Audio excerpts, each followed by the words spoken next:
बहुत दूर एक जगह पर हरे भरे पहाड़ों के बीच धीरे धीरे बहती नदी के बीच रंगपुर नाम का एक गांव था। यह कोई आम गांव नहीं था। यह रंगों का एक पैचवर्क रजाई था, जहां हर घर एक अलग चमकीले रंग से रंगा हुआ था। एक पके आम के रंग का था, दूसरा गोधूली के आकाश के गहरे नीले रंग का और एक और खिलते हुए गुलाब के खुशमिजाज गुलाबी रंग का। इस जीवंत गांव में कविता नाम की एक छोटी लड़की रहती थी। वह अपने आसपास की तरह ही उज्जवल और खुशमिजाज थी, जिसकी आंखें सुबह की ओस की तरह चमकती थीं और एक मुस्कान जो सबसे शर्मीले सूरजमुखी को भी उसकी तरफ मोड़ सकती थी। गांव में हर कोई कहता था कि कविता सिर्फ धूप में नहीं रहती थी, वह जहां भी जाती थी अपनी जेब में उसका एक छोटा सा टुकड़ा ले जाती थी। कविता रंगपुर में अपनी असीमित जिज्ञासा और दयालुता से भरे दिल के लिए जानी जाती थी। वह अपनी सुबह फूलों से बात करने में बिताती थी, छोटी चींटियों को मदद करती थी और उनके लिए पत्तों के पुल बनाती थी। वह बूढ़े कहानीकार की कहानियों को धैर्यपूर्वक सुनती थी, यहाँ तक कि वे भी जो उसने 100 बार सुनी थीं, उसे पहली बार जैसा लगता था। उसकी जिज्ञासा एक नदी थी जो कभी रुकती नहीं थी। उसके सबसे अच्छे दोस्त गांव के जानवर थे, चिंटू फ्लफी सफेद खरगोश और मीरा बुद्धिमान बूढ़ी कछुआ। वे एक इंसेपरेबल तिकड़ी थे। कविता चिंटू के साथ अपना दोपहर का भोजन साझा करती थी और वह मीरा के साथ बैठकर उसके धीमे विचारशील सलाह सुनती थी। उनके दिन साधारण रोमांच से भरे थे। तितलियों का पीछा करना या नदी के किनारे सबसे परफेक्टली गोल पत्थर ढूंढना।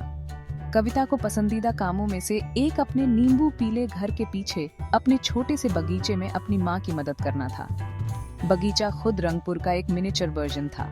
वह मानती थी कि हर बीज जो वह बोती थी वह भविष्य के चमत्कार का एक छोटा सा वादा था। थोड़े से प्यार और बहुत धैर्य के साथ कुछ वंडरफुल बन सकता है। ये सबक उसने अपने जीवन में हर काम में लागू किया। दयालुता, जिज्ञासा और उम्मीद। एक सुबह कुछ बहुत गलत हो गया था। कविता सुबह चिड़ियों के चहचहाने और दूर से आती हंसने की आवाज से नहीं, बल्कि एक अजीब और परेशान करने वाली खामोशी से जागी। बाहर की दुनिया अब वह शानदार रंगपुर नहीं थी जिसे वह जानती थी। एक रहस्यमयी नीरस भूरे रंग की धुंध रात भर में छा गई थी। रास्ते के पार आम के रंग का चमकीला घर एक फीकी उदास छाया जैसा लग रहा था और गांव की सामान्य ऊर्जा गायब हो गई थी।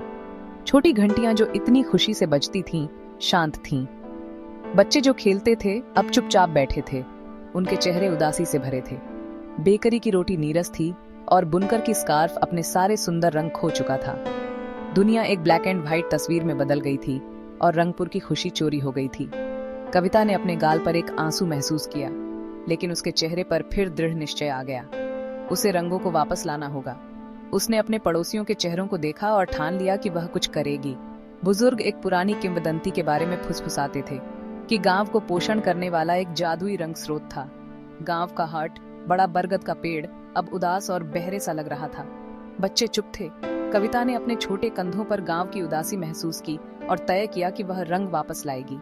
वह तैयार हो गई। चाहे वह छोटी थी, उसकी भावना मजबूत थी। कविता, चिंटू और मीरा, एक दयालु लड़की, एक बहादुर खरगोश और एक बुद्धिमान कछुआ, रंगपुर के रंगों को वापस लाने की यात्रा पर निकले।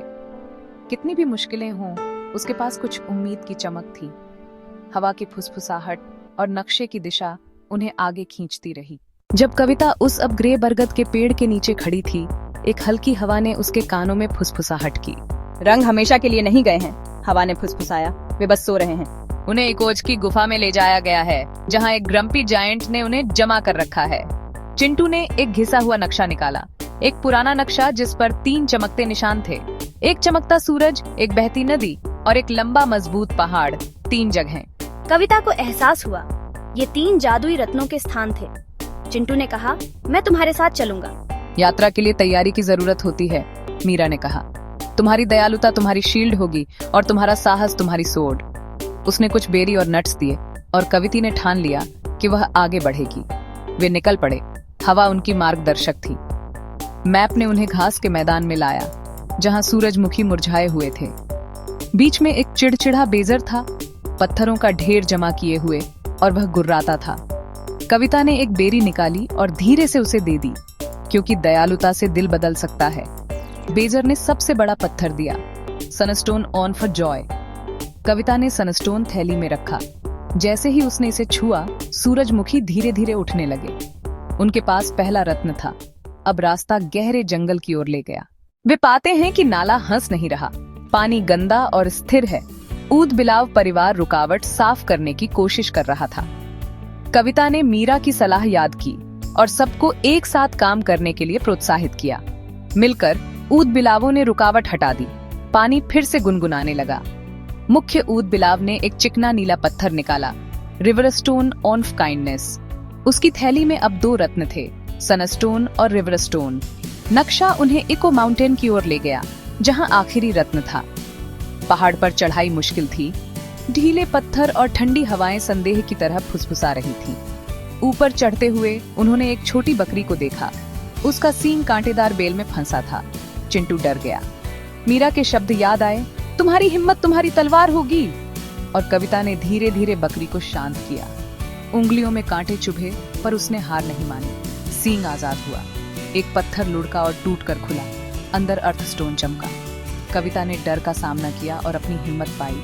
अब तीनों रत्न उसके पास थे। लीफ मैप आखिरकार उन्हें इको माउंटेन के बेस पर एक छिपी हुई गुफा के पास ले गया, जहां गुफा की दीवारें गूंजती थीं। उन्होंने एक गहरी सांस ली और तीनों रत्नों को बाहर निकाला, तैयार पर सावधानी से। वे दबे पांव अंदर गए। गुफा विशाल थी और दिल में एक सोता जाइंट था। उसके चारों ओर बड़े चमकते ढेर में रंगपुर के कलर्स पारदर्शी बबल्स के अंदर फंसे थे। कविता ने देखा, वो बहुत बड़ा और अकेला था। लड़ना मुमकिन नहीं था।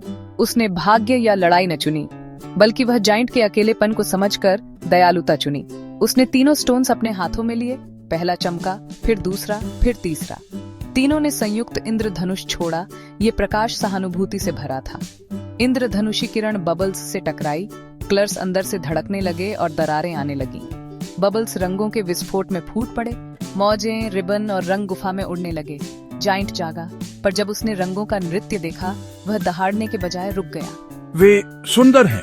पर वे तब और भी सुंदर होते हैं जब उन्हें बांटा जाता है।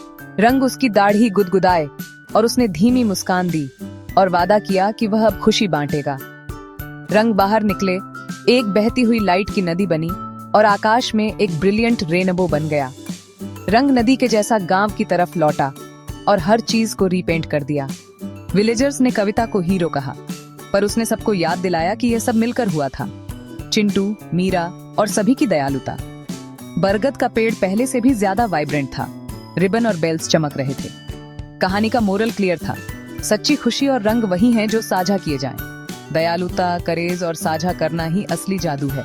कविता, जेब में धूप वाली लड़की, ने दिखाया कि सबसे बड़ी मैजिक कोई जेब नहीं, बल्कि एक काइंड हार्ट और दूसरों के साथ अपनी लाइट शेयर करने की हिम्मत है।